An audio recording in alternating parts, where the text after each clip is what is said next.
شروع اللہ کے نام سے جو بڑا مہربان اور نہایت رحم فرمانے والا ہے۔ حضرت آدم علیہ السلام اور ہرنوں کا واقعہ بیان کیا جاتا ہے کہ جب حضرت آدم علیہ السلام زمین پر تشریف لائے تو زمین پر رہنے والے مختلف حیوانات ان کی زیارت اور سلام کے لیے حاضر ہوئے۔ آپ علیہ السلام نے آنے والے جانوروں کو ان کی حیثیت اور منزلت کے مطابق دعا فرمائی۔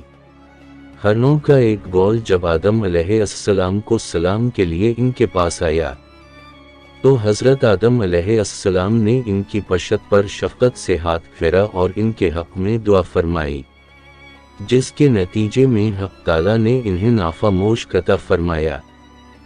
جب یہ ہرن نافع مشک لے کر اپنی قوم میں گئے تو دوسرے ہرنوں نے کہا، آج ہمیں تم سے عجیب سی خوشبو محسوس ہو رہی ہے، جو آج سے قبل خوشبو تم میں نہیں پائی جاتی تھی۔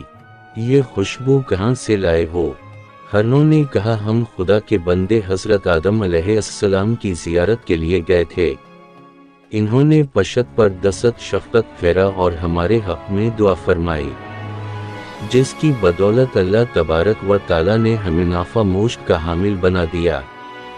جب دوسری ہرنوں نے یہ سنا تو انہوں نے کہا، ہم بھی آدم علیہ السلام کے پاس نافع مشک حاصل کرنے کو جاتے ہیں۔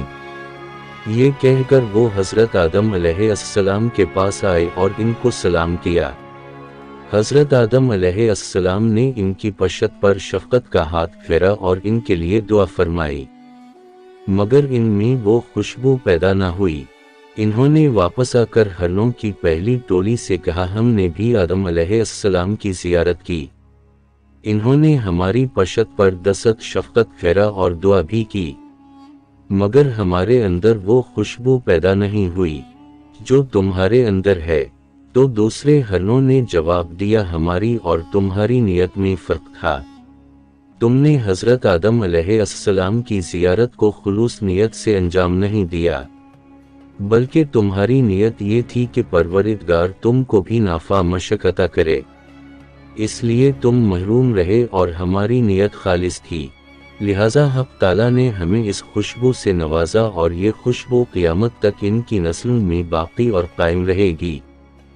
بس جو بھی اپنے عمل کو خلوص نیت سے اللہ کے لیے انجام دے گا تو اس کے آثار اور برکات اس کے لیے اور اسی طرح اس کے لواحقین کے لیے روز قیامت تک قائم رہیں گے۔ اگر آپ کو یہ واقعہ پسند آئی تو برا کرم ہمارے چینل کو سبسکرائب کریں، ویڈیو کو لائک کریں اور دوسروں کے ساتھ شیئر کریں تاکہ زیادہ سے زیادہ لوگ اس سے فائدہ اٹھا سکیں۔ اگلی ویڈیو تک اللہ حافظ۔